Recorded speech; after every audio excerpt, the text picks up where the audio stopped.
అందరికీ నమస్కారం. మొన్న మనం చూసాం ఈ ఉమ్మడి కృష్ణా జిల్లా జడ్పీ చైర్పర్సన్ గారైన ఒప్పాల హారిక గారి మీద తెలుగుదేశం పార్టీ జనసేన గోండాలు ఎంత దారుణంగా దాడి చేశారు. దాడి చేసి 3 రోజులైనా కనీసం వాళ్ళు కంప్లైంట్ ఇచ్చాక కూడా దాడి చేసిన దుండగుల మీద కేసు నమోదు చేయలేదు. దాడి చేసిన దుండగులు, ఆ దాడికి ప్రేరేపించిన ఎమ్మెల్యే గారు స్వేచ్ఛగా ఇక్కడ సొసైటీలో తిరుగుతూ ఉన్నారు.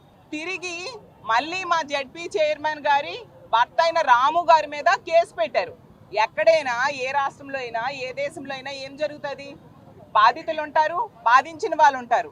బాధితులకు అండగా పోలీసులు నిలుస్తారు, బాధించిన వాళ్ళకి శిక్షలు వేస్తారు. కానీ మన ఆంధ్రప్రదేశ్ రాష్ట్రంలో ఈ కూటమి ప్రభుత్వంలో బాధితుల మీదే కేసులు పెడతారు, బాధించిన వాళ్ళకి రక్షణగా పోలీసులు ఉంటారు. దానికి ఉదాహరణగా ఈ సంఘటన నిలిచింది. అందువల్లనే ఈరోజు మా వైఎస్ఆర్ కాంగ్రెస్ పార్టీ ఆధ్వర్యంలో ఇక్కడ నిరసన తెలియజేస్తూ ఉన్నాము. జ్యోతిరావు పూలే గారి విగ్రహం దగ్గర. మీ అందరికీ తెలుసు, జ్యోతిరావు పూలే గారు బీసీల అభ్యున్నతి కోసం, బీసీల అభివృద్ధి కోసం ఎంతగానో కృషి చేశారు. అలాంటి మహానుభావుడు ఇక్కడ ఉన్నారు. అతనికి వినతి పత్రం అందజేస్తూ ఉన్నాము. ఈ రోజు ఒక బీసీ మహిళకు, ఒక మహిళ బీసీ, ఒక ప్రథమ పౌరురాలికి ఎంత దారుణంగా ఆమె మీద దాడి జరిగినా కూడా కనీసం ఈ ప్రభుత్వం స్పందించట్లేదు. అసలు ముఖ్యమంత్రి అనే వ్యక్తి లేరా? హోమ్ మినిస్టర్ లేరా? డిప్యూటీ సీఎం లేరా? మహిళా కమిషన్ చైర్పర్సన్ లేరా? డీజీపీ లేరా ఈ రాష్ట్రంలో అని మేము అడుగుతూ ఉన్నాము. ఎంత దారుణం! చంద్రబాబు నాయుడు గారు ఏమన్నారు? ఎవరైనా మహిళల మీద చేయి వేస్తే అదే వాళ్ళకి చివరి రోజు అన్నారు. ఏది? ఒక ప్రథమ పౌరురాలైన మహిళ మీదే చేయి వేస్తే చివరి రోజు అవ్వాలి కదా, కనీసం స్పందించలేదే ముఖ్యమంత్రి గారు. అలాగే తీసుకుంటే పవన్ కళ్యాణ్ గారు ఎవరైనా ఆడపిల్ల మీద చేయి వేస్తే తాట తీస్తానన్నారు. ఎక్కడ తాట తీస్తున్నారు పవన్ కళ్యాణ్ గారు? ఒక ప్రథమ పౌరురాలైన మహిళకే రక్షణ లేదు, ఇంకా సామాన్య ఆడపిల్లలకి కూటమి ప్రభుత్వంలో రక్షణ ఏముంటుంది? అంత దారుణమైన పరిస్థితులు ఇక్కడ ఉన్నాయి. హోంమంత్రి గారు ఓన్లీ ఎల్లో మీడియాకి మాత్రమే హోంమంత్రి. అలాగే జగన్ గారిని తిట్టడానికి మాత్రమే ఆమెకు హోంమంత్రిగా ఇచ్చారు. ఒక మహిళ ఉండి కూడా ఒక మహిళ జడ్పీ చైర్పర్సన్కి ఇంత ఘోరంగా దాడి చేస్తే, మహిళ మీద దాడి చేస్తే కనీసం స్పందించకపోవడం ఏంటి? 3 రోజులైంది, ఇది 4వ రోజు. ఎంత దారుణమైన పరిస్థితులు ఈ ఆంధ్రప్రదేశ్ రాష్ట్రంలో నెలకొని ఉన్నాయో అర్థం చేసుకోవచ్చు. అసలు తీసుకుంటే ప్రజాస్వామ్యంలో ఉన్నామా, రాక్షస పాలనలో ఉన్నామా అర్థం కాని పరిస్థితి ఈ కూటమి ప్రభుత్వంలో మహిళలకు ఆంధ్రప్రదేశ్ రాష్ట్రంలో ఉంది. ఆ మహిళా కమిషన్ చైర్పర్సన్ గారు అయితే ఎంత దారుణంగా వ్యవహరిస్తూ ఉన్నారంటే, విచారణ చేపట్టారట, స్వయంగా వచ్చి కంప్లైంట్ ఇవ్వాలట. మరి హారిక గారు కంప్లైంట్ ఇచ్చారు కదా, పోలీస్ స్టేషన్కి వెళ్ళి దాని మీద చర్యలు తీసుకోవాలి కదా. తెలుగుదేశం పార్టీ వాళ్ళకి మాత్రం ఏమైనా జరిగితే ఆవిడ వెంటనే సుమోటోగా కేసు నమోదు చేసేస్తారు. అంటే ఈ రాష్ట్రంలో తెలుగుదేశం పార్టీలో ఉన్నోళ్ళే మహిళల, వేరే పార్టీలో ఉన్న వాళ్ళు లేదా బయట మహిళలు ఎవరు మహిళలు కాదా అని మేము అడుగుతూ ఉన్నాము. అసలు ఇంత దారుణమా? మహిళా కమిషన్ చైర్పర్సన్ ఎందుకున్నారు? అలాగే తీసుకుంటే ప్రతి విషయంలో కూడా ఆ రోజు మహారాష్ట్రలో ఉన్న ఒక నటి అయిన జత్వానీ కేసులో స్పెషల్ ఫ్లైట్లో ఆమెను తీసుకొచ్చి ఆ అక్రమ కేసులు పెట్టారు.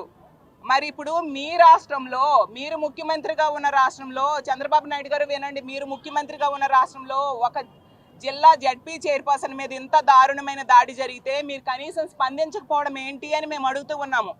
అసలు తెలుగుదేశం పార్టీ అంటే తెలుగు దాడుల పార్టీ, టీడీపీ అంటే తెలుగు దాడుల పార్టీగా ఈరోజు మారిపోయింది. అంత దారుణంగా ఉంది. ఐసిస్ తీవ్రవాదులు సంస్థలు ఉంటాయి, అవి ఏంటంటే తీవ్రవాదులను ప్రొడ్యూస్ చేస్తాయి. ఆ విధంగా తెలుగుదేశం పార్టీలో కొందరు ఉన్మాదుల్ని ప్రొడ్యూస్ చేస్తున్నారు. ఆ ఉన్మాదులు ఇలా మహిళల మీద అఘాయిత్యాలు, దాడులు చేస్తూ ఉండే పరిస్థితి ఈ రాష్ట్రంలో తీసుకుంటే ఎన్ని సంఘటనలు జరుగుతున్నాయి? ఎక్కువగా తెలుగుదేశం పార్టీ వాళ్ళే దానికి కారకులు అవుతూ ఉన్నారు. మహిళల మీద అత్యాచారాలు కావచ్చు, హత్యలు కావచ్చు, అత్యాచార యత్నాలు కావచ్చు, హత్య యత్నాలు కావచ్చు, ఇలాంటి దాడులు కావచ్చు, ప్రతి విషయంలో కూడా తెలుగుదేశం పార్టీ వాళ్ళే ఎక్కువగా ఇలాంటి పనులు చేస్తూ ఉన్నారు.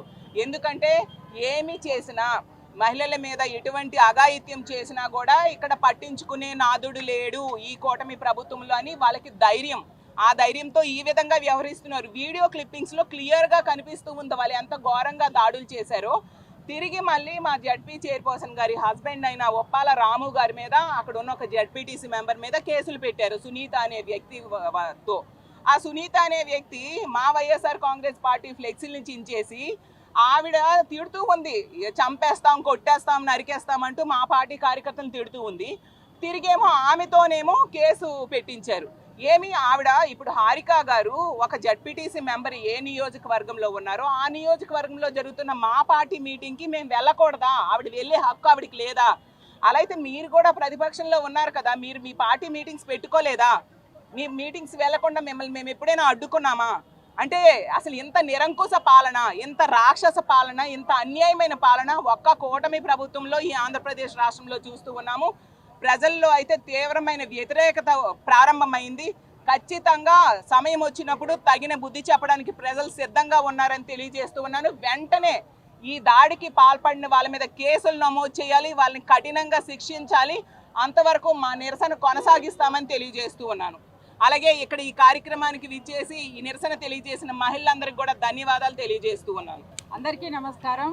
ఉమ్మడి కృష్ణా జిల్లాలో జరిగిన జడ్పీ చైర్మన్ అన్న ఉప్పల హారిక మీద దాడి చేయడం జరిగింది. ఇది నిజంగా చాలా సిగ్గుచేటని మేము భావిస్తున్నాం.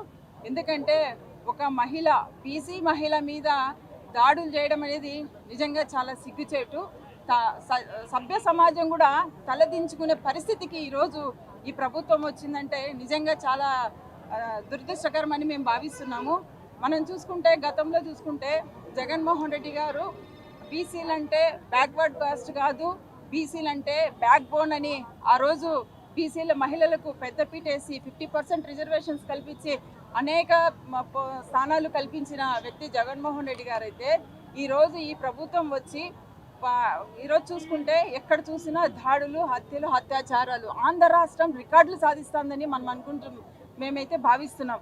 ఎందుకంటే దేంట్లో కూడా ఈ ప్రభుత్వం రికార్డులు సాధించలేదు, కానీ ఈ మహిళల మీద దాడులు, హత్యలు, అత్యాచారాలు, ఒక ప్రథమ పౌరాలని కూడా చూడకుండా ఈరోజు జడ్పీ చైర్మన్ కారును ధ్వంసం చేసి ఆమె కారును పగలగొట్టి తర్వాత గంట పాటు ఆమెను కారులో కూర్చోబెట్టి ఆ రకంగా బూతులు మాట్లాడడం అనేది నిజంగా ఎంత దురదృష్టకరమని తెలియజేస్తున్నాను. అదే కాదు, ఈరోజు చూసుకుంటే తిరిగి వాళ్ళ మీద కేసులు పెట్టడం, ఏదైతే ఆ మహిళ మీద మా చైర్మన్ మీద దాడి చేసిందే కాక మళ్ళీ వారి హస్బెండ్ గారైన రాము మీద కేసులు పెట్టడం. అసలు ఈ సమాజం ఎక్కడికి పోతుంది? ఈ ప్రభుత్వం వచ్చిన తర్వాత కనీసం గమనిస్తున్నారా? ఈ రాష్ట్రంలో ఏం జరుగుతోందని కనీసం గమనిస్తున్నారా అని నేను ముఖ్యమంత్రి గారిని అడుగుతున్నాను. ముఖ్యమంత్రి గారు పదే పదే చెప్తూనే ఉన్నారు కదా, చంద్రబాబు నాయుడు గారు పదే పదే ఏం చెప్తున్నారు? మహిళల మీద ఎవరైనా చెయ్యేస్తే అదే చివరి రోజు అని చెప్పారు. అదే డిప్యూటీ సీఎం పవన్ కళ్యాణ్ గారు ఏం చెప్పారు? మహిళలకు ఏదన్నా అన్యాయం జరిగితే బుల్లెట్ కన్నా స్పీడ్గా మేము స్పందిస్తామని చెప్పారు. అదే హోంమంత్రి గారు ఏం చెప్పారు? ఎవరికైతే మహిళల మీద దాడి జరిగితే మా కార్యకర్తలని కూడా చూడకుండా వాళ్ళ మీద ఇమీడియట్గా యాక్షన్ తీసుకుంటామన్నారు. అలాగే బీసీ మంత్రి గారు ఉన్నారు, వీళ్ళందరూ కూడా ఒక బీసీ మహిళకు అన్యాయం జరుగుతుంటే ఎందుకు వీళ్ళు సైలెంట్గా ఉన్నారు? ఎందుకు నిందితుల మీద యాక్షన్స్ తీసుకోలేదు? అంటే వాళ్ళు మీ కార్యకర్తలనా? ఎందుకు మీరు యాక్షన్స్ తీసుకోలేదు? చట్టం అందరికీ ఒకటే. ఏ ప్రభుత్వం అధికారంలో ఉంటుందో ఆ ప్రభుత్వంలో నివసించే ప్రజలకు రక్షణ కల్పించే బాధ్యత ప్రభుత్వంది. దయచేసి మేము మిమ్మల్ని కోరుకుంటున్నాం, డిమాండ్ కూడా చేస్తున్నాం. ఇప్పుడు ఇంతవరకు ఎన్ని దాడులు జరిగాయని ఇంత చేస్తున్నా కూడా చివరికి ఈ హారిక గారి మీద కూడా ఇంత దారుణంగా దాడులు చేయడం అనేది నిజంగా సిగ్గుచేటుగా అనిపిస్తుంది. తక్షణమే హోంమంత్రి గారు కావచ్చు, సీఎం గారు కావచ్చు, డిప్యూటీ సీఎం గారు కావచ్చు, ఖచ్చితంగా ఏదైతే నిందితులు ఉన్నారో వాళ్ళ మీద ఇమీడియట్గా యాక్షన్ తీసుకోవాలని తెలియజేస్తున్నాము. ఏదైతే మా చైర్మన్ గారు ఉన్నారో ఆమెకు నిజంగా సారీ చెప్పాలి. ఎందుకు చెప్పాలి? వీళ్ళు ఎవరైతే ఆమెను మళ్ళీ ఆమెను నడి రోడ్డు మీద దాడి చేసి ఆమెను అవమానపరిచింది కాక మళ్ళీ ఆమెను మహానటి అనడం నిజంగా ఎంత ఘోరం అండి. రెండోసారి ప్రభుత్వంలో ఉన్న పెద్దలు రెండోసారి ఇది తప్పు చేయడం అని నేను ఈ సందర్భంగా తెలియజేస్తున్నాను. ఎందుకంటే హారిక జడ్పీ చైర్మన్ అయిన ఉప్పల హారిక ఆ అమ్మాయి ఎంత మంచిదంటే ఎక్కడైనా సరే వాళ్ళ మీడియాలో అయినా సరే ఒకసారి అమ్మాయి మాట్లాడిన మాటలు కావచ్చు, అమ్మాయి ఏదైనా స్పీచెస్ ఇచ్చిన చోట కానీ అసభ్యకరంగా ఎక్కడ వాక్యాలు కూడా మాట్లాడే వ్యక్తి కాదు అమ్మాయి మనసు కూడా చాలా సెన్సిటివ్. సో అలాంటి అమ్మాయికి మళ్ళీ ఈ మహానటి అని బిరుదు ఇవ్వడం అనేది నిజంగా చాలా సిగ్గుచేటని అనిపిస్తున్నాం. వీళ్ళందరూ కూడా ఖచ్చితంగా మా జడ్పీ చైర్మన్ అయిన హారికకు క్షమాపణ చెప్పాలని కోరుకుంటున్నాం. మేము ఇక్కడికి వచ్చింది మా జడ్పీ చైర్మన్కి జరిగిన అన్యాయానికి నిరసన తెలియజేస్తూ అలాగే ఇక్కడ పూలే గారికి అమ్మాయికి న్యాయం చేయాలని ఒక వినతి పత్రం ఇవ్వడం జరుగుతుంది. సో ఇక్కడికి వచ్చిన మా మహిళా మండలందరికీ కూడా ధన్యవాదాలు తెలుపుకుంటూ థ్యాంక్ యూ. జిల్లా స్థాయి, మండల స్థాయి అందరూ మళ్ళందరూ రావటం జరిగింది. ఏంటి ఈ పరిస్థితి, ఏంటి అసలు ఆంధ్రప్రదేశ్లోన ఏ రకంగా రెడ్ బుక్ రాజ్యాంగం నడుస్తుంది, ఏ రకంగా మహిళలకి భద్రత లేకుండా పోతుంది అన్నది ఈరోజు మనం చూస్తున్నాము. ఈరోజు మనకి 3 రోజులు అయినా కానీ కేసు ఎక్కడ తీసుకోకపోవటము, అలాగే ఉప్పల హారిక గారికి ఏ రకంగా వాళ్ళు దాడి చేశారన్నది ప్రతి ఒక్కరు చూశారు. ఈరోజు ఆంధ్రప్రదేశ్లో సాక్షి టీవీ ఆపేశారు. ప్రజలకి ఎలాంటి విషయాలు వైఎస్ఆర్సీపీ పార్టీ తరఫున తెలియకుండా రాష్ట్ర వ్యాప్తంగా సాక్షి టీవీని రాకుండా చేస్తున్నారు. కానీ వాళ్ళు ఏదైతే వాళ్ళకి డబ్బా కొడతారో, ఏదైతే వాళ్ళకి భజన చేస్తారో ఆ ఛానళ్ళు మాత్రం కనిపిస్తూనే ఉంటున్నాయి. ఈరోజు మా మహిళా మనుల మీద జరుగుతున్న వైఎస్ఆర్సీపీ పార్టీ మహిళా మనుల మీద జరుగుతున్నాయి, నాయకుల మీద జరుగుతున్నాయి. సోషల్ మీడియాలోన చిన్నది ఏదైనా ఇష్యూ పెట్టినా కానీ ఆ మహిళలను కూడా రాత్రి పగలు లేకుండా వాళ్ళు కూడా తీసుకెళ్ళి వాళ్ళ విచారణ పేరుతోటి తీసుకెళ్ళి వాళ్ళు ఎంత దారుణంగా ఈరోజు హింసిస్తున్నారో మనం చూస్తున్నాం. కానీ ఒక జడ్పీ చైర్పర్సన్ మీద ఈరోజు దాడి జరిగితే మాత్రం స్పందించే వాళ్ళు ఈ రాష్ట్రంలోన ఎవరూ లేరు. ఈ రాష్ట్రంలో ముఖ్యమంత్రి, హోమ్ మినిస్టరు, డిప్యూటీ సీఎం అందరూ పడుకున్నారు. ఈరోజు వాళ్ళు తెలుగుదేశం నాయకులకి, తెలుగుదేశం కార్యకర్తలకి, తెలుగుదేశం మహిళా నాయకులకు మాత్రమే వాళ్ళ సీఎంలు, డిప్యూటీ సీఎంలు, కానీ ఆంధ్రప్రదేశ్లో ఉన్న ప్రజలందరికీ వాళ్ళు కాదు. ఈరోజు ఒక జడ్పీ చైర్పర్సన్గా ఉన్న వ్యక్తి తన పార్టీ మీటింగ్కి తను వెళ్తుంటే ఈ రకంగా తనని అటకాయించడం కానీ, తను భయభ్రాంతులకు గురి చేయడం కానీ ఈరోజు జ్యోతిరావు పూలే గారు మనం ఆదర్శంగా తీసుకున్నాం. దేనికి ఆదర్శంగా తీసుకున్నాం? ఆయన భార్యని సావిత్రిరావు పూలే గారిని విద్యావంతులను చేసి మిగతా మహిళలందరికీ విద్యని నేర్పించాలి అన్న ఒక మంచి ఉద్దేశంతో ఆయన భార్యని విద్యావంతురాలను చేసి బయటికి తీసుకొచ్చి మిగతా మహిళలకి విద్య నేర్పించిన వ్యక్తి జ్యోతిరావు పూలే గారు. అదే ఆశయాలతో జగన్మోహన్ రెడ్డి గారు 50% జనరల్ కార్పొరేషన్లో కానీ, పంచాయతీల్లో కానీ, అనేకమైన శాఖల్లో కానీ మహిళలకి 50% రిజర్వేషన్ ఇప్పించి ఈరోజు మహిళల్ని జ్యోతిరావు పూలే గారి ఆదర్శంగా తీసుకొని వెళ్ళిన వ్యక్తి జగన్మోహన్ రెడ్డి గారు. ఈరోజు హోమ్ మినిస్టర్ గారు అనిత గారు ఈరోజు హోమ్ మినిస్టర్గా ఇక్కడ ఉన్నారు అని అంటే ఆ రోజు రాజశేఖర్ రెడ్డి గారు హోమ్ మినిస్టర్ అన్న పదవి ఒక మహిళకి ఇవ్వటము ఉమ్మడి రాష్ట్రంలో జరిగింది. ఆ రాజశేఖర్ రెడ్డి గారు ఏదైతే చేశారో అదే విధంగా జగన్మోహన్ రెడ్డి గారు కూడా 2 మహిళలకు హోమ్ మినిస్టర్గా చేయటం జరిగింది. ఈరోజు అనితమ్మ గారు హోమ్ మినిస్టర్గా ఇక్కడ ఉన్నారు అంటే రాజశేఖర్ రెడ్డి గారు, జగన్మోహన్ రెడ్డి గారు పుణ్యమేనమ్మా. మీరు అది గమనించాలి. ఆ రోజు వాళ్ళు ఇచ్చినారు కాబట్టి ఈరోజు మీకు హోమ్ మినిస్టర్ దక్కింది.